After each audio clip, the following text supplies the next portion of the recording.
ক্রিকেটে বাংলাদেশ আর পাকিস্তানের ভেতর অবিশ্বাস্য ও হাস্যকর কিছু মিল রয়েছে। তাদের অর্জনের চেয়ে যেন গর্জন বেশি। দুইটা দলই ফিল্ডিংয়ে দুর্বল, দুইটা দলই চাপ নিতে পারে না। বাকি মিলগুলো দেখে নিন। সবচেয়ে বড় সাদৃশ্য হলো নড়বড়ে ব্যাটিং লাইন আপ। যে কোনো সময় হুড়মুড় করে তাদের ব্যাটসম্যানরা আউট হয়ে যায়। পাকিস্তানকে দেখুন, বর্তমানে বাবরের ফর্ম খারাপ, ফখর জামান ইনজুরিতে। এতেই পাকিস্তানের ব্যাটিং লাইন আপের শক্তি অর্ধেকে নেমে এসেছে। মিডল অর্ডার নেই বললেই চলে। যে অবস্থা থেকে অনায়াসে 300 বা তারও বেশি রান হওয়ার কথা, ঠিক সেই অবস্থা থেকে পাকিস্তান 250-র নিচে থেমে যায়। বাংলাদেশের অবস্থাও তাই। তাসের ঘরের মতো ব্যাটিং লাইন আপ ভেঙে পড়ায় বাংলাদেশ বহু ম্যাচে হেরেছে। টেকনিক্যাল দুর্বলতা, মানসিক দৃঢ়তার অভাব এবং শট সিলেকশনের ভুলে এসব হয়। দুই দেশের ক্রিকেটের সবচেয়ে বড় মিল হলো তারা হারা ম্যাচ জেতে আর জেতা ম্যাচ হেরে বসে থাকে। ক্রিকেটের ভাষায় যাকে বলে আনপ্রেডিক্টেবল। অনেকবার তীরে এসে পাকিস্তানের তরি ডুবেছে। পাকিস্তান কতটা অনিশ্চিত দল তার সবথেকে বড় প্রমাণ পাওয়া যায় 2007 সালের বিশ্বকাপে। সবথেকে বড় অঘটন ঘটিয়ে বসে আয়ারল্যান্ড। তারা হারিয়ে দেয় পাকিস্তানকে। এই হারের ফলে সেবার গ্রুপ পর্বের সীমানায় পেরোতে পারেনি পাকিস্তান। বাংলাদেশও এমন। 2003 সালের বিশ্বকাপে কানাডার বিপক্ষে হেরে গিয়েছিল বাংলাদেশ। ম্যাচটি ছিল ঈদ উল আজহার আগের রাতে। বলার অপেক্ষা রাখে না, টাইগার ভক্তদের ঈদ পরিণত হয়েছিল শোকে। টস জিতে আগে ব্যাট করে কানাডা 49.1 ওভারে 180 রানেই অল আউট হয়ে যায়। জয়ের জন্য 181 রানের লক্ষ্যে ব্যাট করতে নেমে তালগোল পাকিয়ে ফেলে বাংলাদেশের ব্যাটসম্যানরা।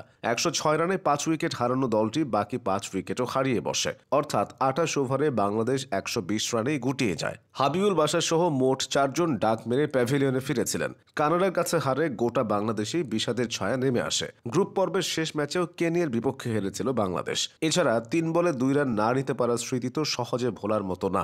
এবার আসা যাক ফিল্ডিং প্রসঙ্গে। বাজে ফিল্ডিং এর কারণে দুইটা দলই অতীতে ভুগেছে, বর্তমানেও ভুগছে। 2025 চ্যাম্পিয়ন্স ট্রফিতে ভারতের বিপক্ষে ম্যাচে শুভমান গিলের সহজ ক্যাচ মিস করেছেন পাকিস্তানের ফিল্ডাররা। ম্যাচটা তারা ওখানেই হেরে গেছে। এছাড়া একাধিক রান আউটের সুযোগ মিস তো আছেই, অতীতেও এমন হয়েছে। 2021 সালের টি-20 বিশ্বকাপের সেমিফাইনালে অস্ট্রেলিয়ার বিপক্ষে হাসান আলী সহজ ক্যাচ মিস করে পাকিস্তানকে ফাইনালে যাওয়া থেকে আটকে দিয়েছিল। এছাড়া 2015 বিশ্বকাপে সেই অস্ট্রেলিয়ার বিপক্ষে ওয়াহাব রিয়াজের বলে রাহাত আলী লোপ্পা ক্যাচ মিস করে পাকিস্তানকে ডুবিয়েছিল। ওই ক্যাচ মিসের কারণে কিন্তু জনপ্রিয় এই মিম ম্যাটেরিয়াল এসেছে। নড়বড়ে ফিল্ডিং এর কারণে বাংলাদেশও অনেক ম্যাচ হেরেছে। 2019 বিশ্বকাপে মুশফিকুর রহিম নিউজিল্যান্ডের বিপক্ষে শিশুসুলভ রান আউট মিস করে বাংলাদেশকে জয় বঞ্চিত করেছিল। শুধু তাসকিন আহমেদের বলেই আজ পর্যন্ত 1 ডজনের বেশি ক্যাচ মিস হয়েছে। 2021 সালে বাংলাদেশ গিয়েছিল নিউজিল্যান্ড সফরে। সেই সফরে বাংলাদেশ একে একে 11টি ক্যাচ মিস করেছিল।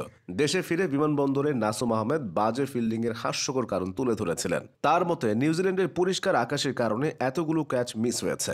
বাংলাদেশ পাকিস্তানের মধ্যে আরেকটা মিল হলো আইসিসি ইভেন্টে মাঝারি সাফল্য। পাকিস্তান মাঝে মাঝে কিছু সাফল্য পেয়েছে, বাংলাদেশের অর্জন একেবারে শূন্য। বিশ্বকাপ, এশিয়া কাপ বা চ্যাম্পিয়ন্স ট্রফি, বাংলাদেশ যেন অংশগ্রহণই বড় কথা নীতিতে বিশ্বাসী। তাছাড়া বাংলাদেশ আর পাকিস্তান বেশ ঢাকঢোল পিটিয়ে আইসিসি টুর্নামেন্টে অংশ নেয়, কিন্তু প্রথমেই মুখ থুবড়ে পড়ে। পাকিস্তান প্রায় 30 বছর পর নিজেদের দেশে আইসিসি টুর্নামেন্ট এনেছে, অথচ 3 দিনে সেই স্বপ্ন ভেঙে গেছে। প্রথম দুটি ম্যাচ হেরে তারা একরকম বাদ হয়ে গেছে। বাংলাদেশও যেন সে পথে হাঁটছে। অনেকে মজা করে বলেন 1947 থেকে 71 পর্যন্ত বাংলাদেশ আর পাকিস্তান যে একসঙ্গে ছিল তা তাদের ক্রিকেট দেখলেই বোঝা যায়। আসলেই তাই।